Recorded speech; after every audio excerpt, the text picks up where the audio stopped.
ရသည်ဖြစ်ပါတယ်။နော်ကတော့ရိုဒီမော်တာကတင်တဲ့ကြောင်းကို2023အောက်တိုဘာမှ2024အောက်တိုဘာအထိကိုဆက်ရှင်66မှာတယောက်တင်ကြခဲ့တဲ့ကျောင်းသားတူဖြစ်ပါတယ်။တင်နန်းကလာပြီးဆုံးတာနဲ့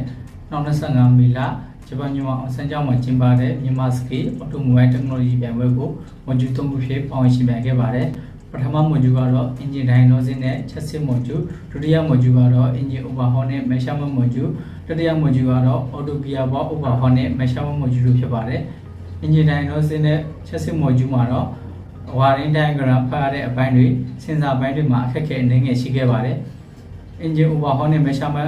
အပိုင်းမှာတော့အချိန်တကြောင်မှုပိုင်းလောက်သာအခက်အခဲရှိခဲ့ပါတယ်။ဒီလိုအခက်အခဲတွေကြားကပဲကျွန်တော်ကတော့ပထမဆုံးကိုရရှိခဲ့ပါတယ်။ဒီလိုပထမဆုံးရရှိခဲ့တာကလည်းဂရိုဒီမော်တော်ကတင်တဲ့ကြောင်းရဲ့အခြေခံကြားတဲ့နေစနစ်ပိုင်းတွေမာနာပိုင်းတွေအတီကျူပိုင်းတွေကကျွန်တော်ကိုပြန်ပွဲတွင်းမှာအများကြီးထောက်ကူဖြစ်စေခဲ့ပါတယ်။ဒီမြန်မာစကေးအော်တိုမိုဘိုင်းတက်နိုလိုဂျီပြန်ပွဲမတိုင်ခင်မှာလည်းဂရိုဒီမော်တော်ကတင်တဲ့ကြောင်းမှာ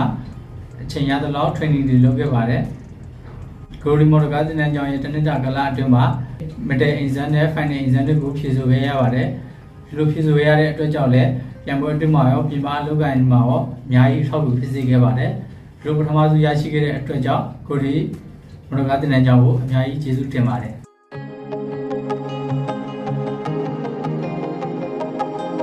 မြန်မာစကေးအော်တိုမိုဘိုင်းတက်နိုလိုဂျီပြန်ပွဲအတွင်းမှာစီစဉ်တရားနဲ့သတ်မှတ်ထားတဲ့အချိန်အတွင်းမှာပြီးမြောက်အောင်ဆောင်ရွက်နိုင်ခဲ့တဲ့အတွက်ကြောင့်2025 World Ski ASEAN မနီလာပြန်ပွဲမှာမြန်မာနိုင်ငံကိုစားပြီးဖြစ်ရွေးချယ်ခံခဲ့ပါတယ်။2025 World Ski ASEAN ပြန်ပွဲကိုမွန်ဂျူ5ခုဖြစ်ပေါင်းရှင်ပြိုင်ခဲ့ပါတယ်။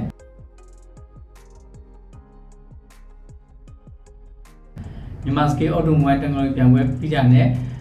သက်ဆိုင်ရာမွန်ဂျူလိုက်ဆရာတွေနဲ့တပတ်ကို3ရက် World Ski ASEAN မနီလာပြန်ပွဲအတွက်ပြင်ဆင်ခဲ့ပါတယ်။2025 World Ski ASEAN ပြန်ပွဲကိုဂျပန်မြန်မာအစမ်းကျောင်းဂရိုဒီမော်တော်ကတင်တဲ့ကြောင်းနဲ့အခြား workshop တွေအပြင်မန္တလေးမှာပါ training တွေပြုလုပ်ခဲ့ပါတယ်။ World Ski ASEAN ပြိုင်ပွဲအတွင်းမှာမလေးရှား၊အင်ဒိုနီးရှားနဲ့ဖိလစ်ပိုင်စတဲ့နိုင်ငံတွေက expert တွေနဲ့ commentator တွေနဲ့ပါခင်မင်မှုတွေရရှိခဲ့ပါတယ်။အရှင်ဖိလစ်ပိုင်နိုင်ငံကလည်းလာရောက်တဲ့ expert တွေ commentator တွေကိုသူတို့နိုင်ငံရဲ့ culture တွေအထင်ကြီးရနေတဲ့ area တွေကို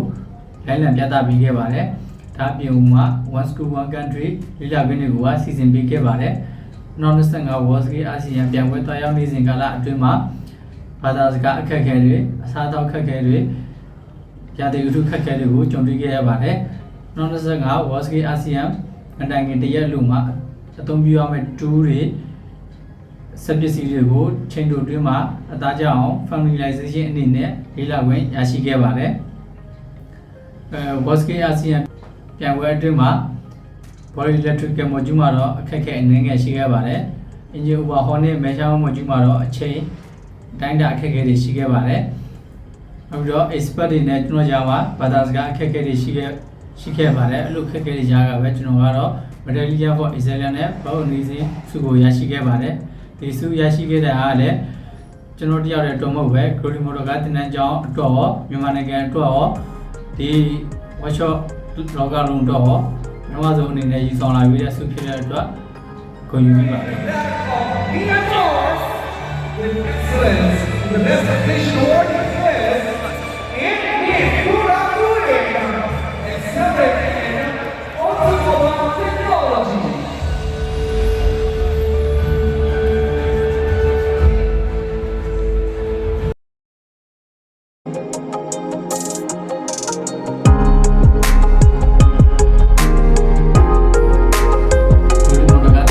မှာတနစ်တာတင်ကြားခဲ့တဲ့လက်ချပိုင်းတွေ practical ပိုင်းတွေက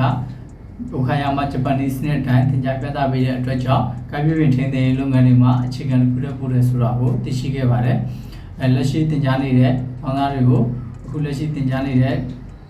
တရုတ်ညွှန်တန်းတွေကနိုင်ငံတကာမှာအခြေခံကြားတဲ့နည်းစနစ်တွေဖြစ်တဲ့အပြင်ကိုသင်္ကီပိုင်းတွေမှာအလေးထားတင်ကြားပေးတဲ့အတွက်ကြောင့် Guru Design တင်ကြားလို့ကြောင့်ပြောကြားခြင်းပါတယ်။နောက်ထပ်ပြည်လုံးဝပြန်ပွဲတွေမှာလည်းပေါင်းရှင်ရမဲ့သူတွေကိုအတွေ့အကြုံတွေလိုအပ်ချက်တွေကိုမြင်ရပေးသွားစေချင်ပါတယ်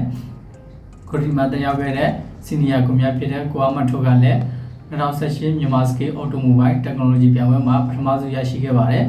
။ကိုရက်ထက်ကလည်း2020မြန်မာစကေးအော်တိုမိုဘိုင်းတက်နိုလိုဂျီပြန်ပွဲမှာပထမဆုံးရရှိခဲ့ပါတယ်။ကျွန်တော်ကတော့ဒီ2025မြန်မာစကေးအော်တိုမိုဘိုင်းတက်နိုလိုဂျီပြန်ပွဲမှာပထမဆုံးရရှိခဲ့ပါတယ်။ ဒီဂရုဒီမော်ဒကာတင်တဲ့ကြောင်းမှာ